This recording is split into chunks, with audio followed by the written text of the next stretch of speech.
Alright, y'all looking at the title, y'all looking at the thumbnail.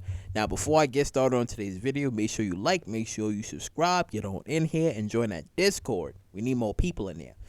Now, for today's topic at hand is my take on why I think probably the reason as to why Kanan killed Jukebox into the future. Now, we're going to fast forward and we're just going to go right into how things played out and how those events happened, where I think it was because of one easy reason is because Jukebox was dangerous. The way Jukebox and Kanan was talking, how he told her how he killed Sean, and how she didn't fully get upset about it. She was like, oh, okay, you killed your son, he chose Ghost over you, this and that. And I think she was much more dangerous to be left alive than for her to, she was more dangerous to be alive. That's why I think it was the perfect as to why Kanan did what he did. Because think about it, if he didn't kill her, she most likely probably would have killed him. She probably would have killed them, because think about it. When Kanan was explaining about, he was attached, being a little bit of attached to Tariq, she was just like, no, the plan is supposed to be get Ghost's money, then you kill Tariq right in front of Ghost, and then you kill Ghost, right? She had a whole perfect plan, a really evil plan, but it was a perfect plan until Kanan went off the deep end and was just like, no, I see something in Tariq and I'm going to save him, right? And again, things led up to how it did, but it was just that he saw something in Tariq and he was growing fond of him. Because keep in mind, Kanan basically is a teacher. He's a teacher that taught both Ghost and Tommy, and he taught Tariq as well. So it's just like, ultimately he done something that Rock should have done, which was, basically tutor him the right way, even though it's the wrong way, but it's the right way when it comes down to the streets. Now, when you go back into the past of raising Kanan, right, and you got to look at it like this when it comes down to Kanan's character and everything that you see in raising Kanan, where Kanan was basically let down. So not only did Famous, as we seen in this season, letting him down, right, where he's forced to work with Ronnie, and then he's working with Snaps, but he wants to be into that life where Famous was his best friend and Famous is failing him, right? It's not like if it was D-Wiz when older Kanan was explaining how D-Wiz was his man, and if he didn't die, he would have been his right-hand man if he didn't die, because he was his it's his true ride or die. And you have those types of friends where you have friends who is part of that life, and then you have friends that's not really part of that life, but when you try to encourage them to get them into that life, it doesn't really work out that well. And most of the time they could either end up being a snitch or a liability, which you kind of see in Famous, where he was rapping he was rapping about killing Freddy, and as I said in my previous video, that's not going to end well.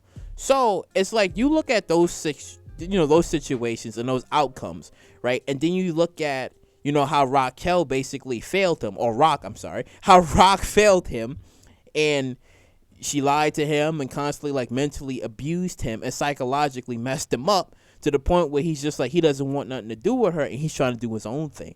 And then lastly, you have Jukebox. Now, Jukebox and Kanan for now, they seem like they're gonna be good, but Jukebox, he's gonna tell Rock about things that Kanan is doing, and then she's gonna find out about these things, and she's gonna most likely try to put a stop to Kanan's drug business. She's gonna try to put a stop to it. And the thing is, Kanan's also gonna figure out how did she know about this. Now, maybe out of fit of rage, he probably might blame Famous because Famous basically messed up twice on it already. So I guess maybe this would probably be well, you most likely told her everything, and then maybe Kanan is going to have to do something that he doesn't want to do to Famous, right? But then at the same time, when he learns the truth that, it was really Jukebox was, front and center, because Jukebox known about the whole, D-Wiz and Lulu. She kind of known something about what was going on, right? And then her constantly not constantly, but her telling, Raquel about certain things is going to piss him off even further, where he's going to be like, he has nobody he can like truly trust. He's going to have nobody he can truly trust. That's why it's going to like propel the story where it's going to be Kanan and Breeze that is going to be, run the streets together, and how everybody's going to grow to love Breeze more, because Breeze is going to be that guy. And the thing is, it's just like Kanan, when you look at everybody that's in his circle, nobody truly has him like that. Nobody really has him like that. And I think all of like the little things that happen, and then him furtherly going to be psychologically damaged by things that's going to happen into the future, which is going to ultimately lead to his decision on being like, okay, it's okay to kill family members. It's okay, because now granted, if Rock does something to Lulu, if she does something and he learns about this, then it's only going to make his decision much more stronger into the future, where Kanan is not going to want any liability around him. He hates people that's liable to him, and that's when he gets rid of them, as we seen in OG Power, where he was talking to Dre about, I guess, this character named Brock, and he was just like, okay, Brock is running his mouth about Tommy, and he cut his mouth open, well, he cut his tongue off, and then made Dre shoot him. And that's the thing, Kanan doesn't like people who talks, and he doesn't like people who's liable to him. So he's just like, okay, that's the things that drives his character to making it much more of a ruthless character in the end, because those are the things that he is, right? So I'm just like, you gotta look at these pieces, and you gotta look at these things, and you like, well, it actually makes sense as to why maybe Kanan did what he did in the future, because you gotta look at the things that's happening to him right now in the past. And we've seen these things that's happening into the past, where, like I said before, he doesn't have like strong people that he can trust that's backing him up. It's just that these people that's in his circle is liable to him, except for like Ronnie for the moment, until eventually something happens to him, and then eventually him meeting Breeze, and then those two is going to have like an instant connection, where they're going to be like, all right, now we're going to run the streets together. Now granted, Jukebox, she's not wrong for like, telling Rock about certain things. She's not wrong. Her role is to, try to like protect Kanan a little bit, like, to help him and to protect him, and make sure like he's not into anything deep. But as we seen, Kanan is going down that road, so there's going to be no saving him at this point. But I think that's going to be the problem, where she's going to probably try to help him, but he doesn't want to be helped, and it's only going to piss him off even more, because she's going to potentially get in the way of his future. And we don't know when this big fight is actually supposed to happen between them. It could actually happen maybe this season.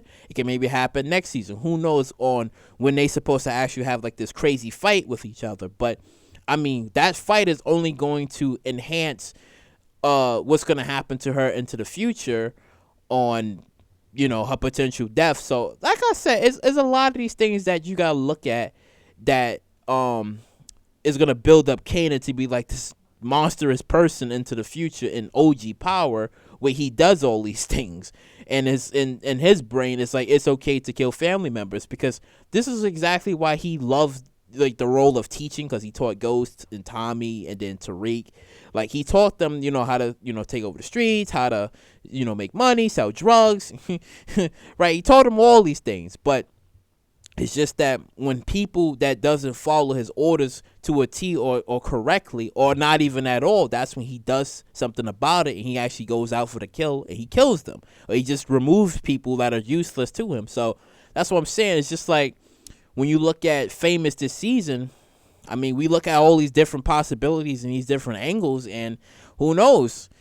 Strike 3, Kanan might actually kill Famous. He might actually, who knows? Who knows, right? Because again, Famous is starting to become a liability to him. And I mean, yeah, Famous is going through the things that he's going through, but Kanan doesn't want to hear any of that. He just wants to make money. And that's what I'm saying. It's just like, I think when you look at the people in the past, they all hurt him in different ways, and he didn't forget that. But the hurt, when he was in prison, it stayed with him. It stayed with him all the way till he was in prison, until eventually he got out. And that person that became, that hurt person that became Kanan was a very strong person. And eventually, he became the person that we all know him to be. So that's kind of like my ideas and takes on maybe the reason as to why he killed Jukebox. You know, years of psychological damage, which led to him going into the future and basically killing her himself. Where in the future there is no Stark's family, there is no more of them, because he wiped out the last remaining, which was his bloodline, and then he killed his cousin. So, you know, made him basically absolutely ruthless towards the ending of his life. So, yeah. But, you know, comment down below on what do you guys think of, you know, probably like the reasons as to why he did it. Frankly, like I said, I think it was because the main one, if you kept Jukebox alive, most likely she would have tried to go after like Tariq and Ghost, and then maybe tried to kill Kanan as well, and he couldn't take that, couldn't chance it. So he just like, you know what, would rather have her dead than keep her alive, you know, just in case some bad shit happens. So he had to get rid of her, right? Because at that moment she told the whole plan and she became a liability to him, so he had no choice but to kill her. So yep. But I think that's what we got from here. But you know, like, comment, subscribe, and share, and I'll catch you all in the next one.